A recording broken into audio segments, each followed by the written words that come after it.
Sean Meyers of the Westmoreland Sports. Now we're joined by the first Olympian that we've had a chance to interview. It is Bridget Williams, a graduate of Hempfield Area who is qualified for the 2024 Paris Olympics in the pole vault. And first off, Bridget, congratulations. I know this is a big accomplishment and one that a lot of people in Western Pennsylvania certainly paid attention to. What does this mean to you, and sort of what was going through your mind when you realized you had qualified and achieved what I would assume is a lifelong goal of competing in the Olympics? Yeah, for sure. It has been several years in the process. I mean, I remember just having this goal or setting this goal for myself so many years ago and not knowing if I would ever fully achieve it. And so for it to be here is just kind of a surreal moment. I mean, I think I have felt every emotion in the book from, like there after I knew I was on the team for real, I had tears in my eyes, and then I was like laughing and almost disbelief and in shock, and I kept asking, like, for real? Like, is this for sure? Are we really doing this? And yeah, it's just something that a joy that I've never quite experienced before, and yeah, just an experience that has to this point just filled me to the way top. So super grateful for it to have come to fruition. You qualified in late June, competing in Oregon, and you in the pole vault had 4.73 meters, which for those who don't know meters, it's 15 feet and 6 1/4 inches. So that was the qualifying number, but you also ended up winning that event as well. So how important was that for you? Yeah, it was really, really exciting. I was almost a little bit disappointed in myself at my attempts at 478. It's something, it's really challenging for me as I'm competing at a higher level to control my emotions, after big performances like that in terms of making an Olympic team and last year at nationals qualifying for the Budapest team. And so, I was really hoping that I could give myself three quality attempts at 478, but your body just does so many strange things when you have been working for, such a big goal for such a long time. And when you realize that it actually is there, it's just like, oh my gosh. But then, with all that to say, to come out of the competition with a win anyways, regardless of how those 78 attempts went, was just icing on the cake because I mean, for anybody who's been following my career, just to be honest, like I am not normally a jumper who clears on first attempts the whole way through the competition. And so for that to happen at the Olympic trials to put me ahead on misses was just really awesome. You, a 2014 graduate of Hempfield, so it's just about a decade exactly from when you Mhm. graduated. Thinking back to your time there, obviously Hempfield area has been known to have a terrific track and field program before your time and certainly since as well. What role did the Spartans play in your career? Oh, I think everything. I mean, even from middle school on, I think, it's I'm learning that it's a rare thing to have such a dominated a program that dominates and a coaching staff that is well equipped and knowledgeable at the high school and middle school level. So I think, you know, the whole program was really fundamental in creating, like work ethic or just kind of like enhancing on my work ethic and my drive and my skill knowledge and all the things that go into achieving success at track and field. And um yeah, so I think they my time at Hempfield was really some what am I trying to say,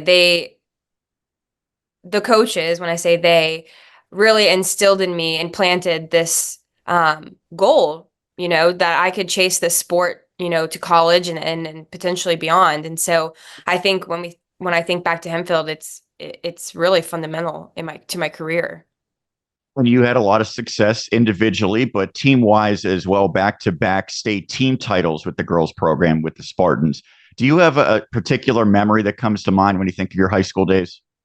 Yeah, I think, my all-time favorite moment with the girls that I ran track with was winning that 4x1 state champion the second year in a row. I think there's a picture somewhere floating on the internet of all of us coming together, hugging with tears in our eyes. And I think when you're able to go through a program in a high school career with the same group of girls, it's so super special. I mean, we pushed each other on the track and off the track, our whole high school and middle school career. And so for us to reach the highest level in high school, for that 4x1, is just super special and something that I will never forget. I know you alluded to the fact that you had this goal of making the Olympics for quite a while now. When did it first start? When did you actually think about it? And when did you really say, I'm going to pursue this as a attainable goal? Yeah, so I think, when I think back to making an Olympic team, my first memory is, to think about when I was a gymnast. So I grew up doing gymnastics when I was younger, and I continued on until I was a freshman in high school. And I thought, wow, this would be really cool to go to the Olympics in gymnastics, which is super incredibly hard. I mean, gymnasts are peaking much younger than, a female pole vaulter. And so I would say that that was my first goal, was to make the Olympic team, or I would think about that growing up for gymnastics. But it wasn't until I would say um, college, towards the end of my collegiate career, when I was jumping higher and jumping bars that not a lot of U.S. girls were jumping, that I started to realize, okay, maybe I can push my sport to the highest level and see if I can, really achieve something higher than just collegiate pole vaulting. And so I would say, yeah, I remember sitting down with my college coach, Mariel Wilson, and saying like, okay, I want to be one of the best ever. And so how do I do that? And what does that look like? And what is that going to require of me and of our training and et cetera? So um, that was the first, I think, moment in regards to track and field. And then um, post collegiately, we got married in 2020 during COVID, my husband and I, and we came over towards Southwest Virginia, and I started training with my coach now, Robert Phillips. And as I started achieving more success with him and jumping higher, I thought, wow, maybe I can be one of the best ever, and so he's really helped take my career to the next level, and the program at Virginia Tech has been nothing but good to me. And so I think it's just, yeah. Does that answer your question? It's It kind of does, this yes. multi-layered approach. And I do believe there is more in the tank. And so I'm hoping to achieve higher heights with my coach, Bob, here at Virginia Tech. Well, you also mentioned that you got married. So, for those unaware, Bridget Williams, your name now, but when you were in your Hempfield days and collegiate days as well, Bridget Mhm. Guy. And Mhm. speaking of collegiate days, you had great success, a three-time All-American. But when your college career wrapped up, you decided to be an assistant coach, while I'm sure obviously also pursuing your individual success. So, how Yeah. was that balance? And how difficult is it? Because I know other Olympians in other sports, when they finish their college career and they want to become Olympians, it's really tough because you really can't work a normal job and a normal schedule to achieve that. Right. Yeah. It's incredibly hard, especially with track and field, because it's a year round sport. We don't really have an off season per se.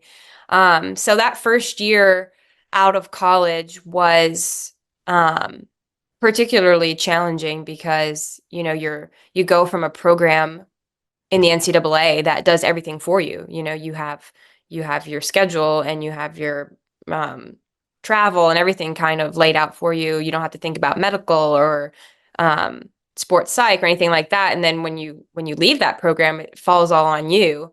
What I will say though is training at a college, like I was fortunate, well, I still am fortunate to do it here too, was really helpful because you still can kind of piggyback on a lot of those resources. And same thing with being an assistant coach. It granted me the most flexibility, to stay involved and be a part of the program while I was still training. Um, and so, yeah, the balance, it's just different. It's hard to explain it. It's just a lot more independent, if you will, from being a part of a collegiate team. But like I said, if you're going to train post-collegiate, I think if you can attach yourself to a collegiate program, it will help you, tremendously. So, from the time that you officially qualified for the Olympics, it was a little less than 6 weeks before you would actually compete over in Paris. But I know you're heading over much earlier, obviously, for Team USA and the opening ceremonies, all of that. Mhm. I'm sure it's going very quickly, but what was your goals from the time you qualified to when you headed over to Paris in terms of being 100% ready to go? Yeah, I think it's just to come back home and really dig into my training plan, get a solid block of training under my belt before we head to Paris. It's, if anything is certain about the pole vault, it's just as mentally taxing as it is physically. And so I think leading up to Paris, I have really big goals for the Olympic Games for myself. And so one of my biggest goals now between the time I got home and the time that I'm about to head out, is to really just stay mentally sharp, as well as physically sharp, but just to really pay attention to, recovery and making sure that my mind is rested, and ready to fire on all cylinders when we get to Paris. I'm sure you're going to have a laser focus on your event and your performance, but you're there for a long time, and there's a lot of pomp and circumstance that comes with being part of the Olympics. What are you most looking forward to in Paris? It's so hard to pick one thing. I think what I'm most excited about is just to experience all of it in its fullness.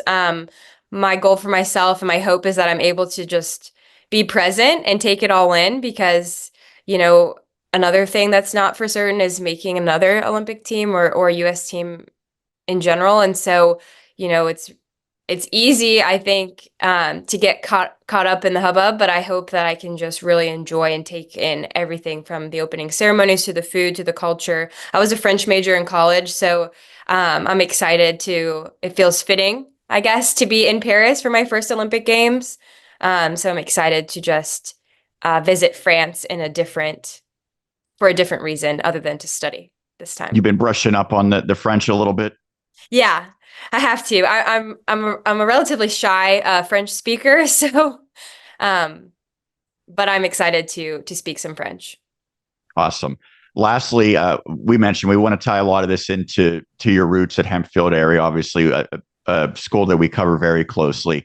I know it's been quite a while since you've lived in the Greensburg area because you moved collegiately to Virginia and have stayed there, but I'm sure you heard a lot from a lot of the people you grew up with, the people that helped you get to this point. Kind of take me through that and what that meant to you to hear from some of the people who've kind of been there supporting you from the very beginning.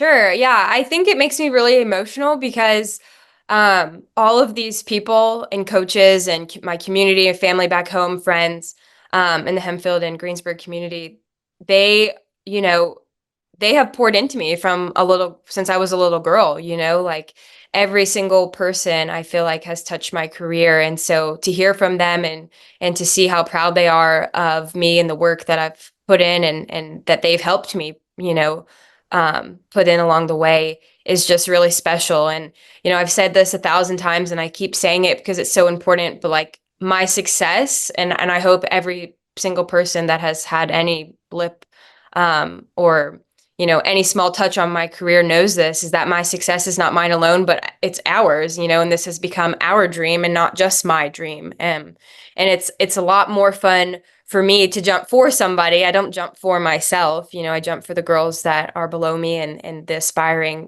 middle school or high school pole vaulters that, have big goals and dreams for themselves. So I think when I think about my community in Hempfield and Greensburg in general, home is home, and this is for them. So I'm super excited that I was able to, secure my spot on the Olympic team, and I hope I make them proud. Well, I think you've already made a lot of people proud just reaching the Olympics. Bridget, thank you so much for taking the time to do this. What is, I'm sure, the craziest, busiest time of your life. So we appreciate it. I would never trade it. Thanks so much. And congrats, first off, on qualifying, and good luck over in Paris. Thank you so much. I appreciate it.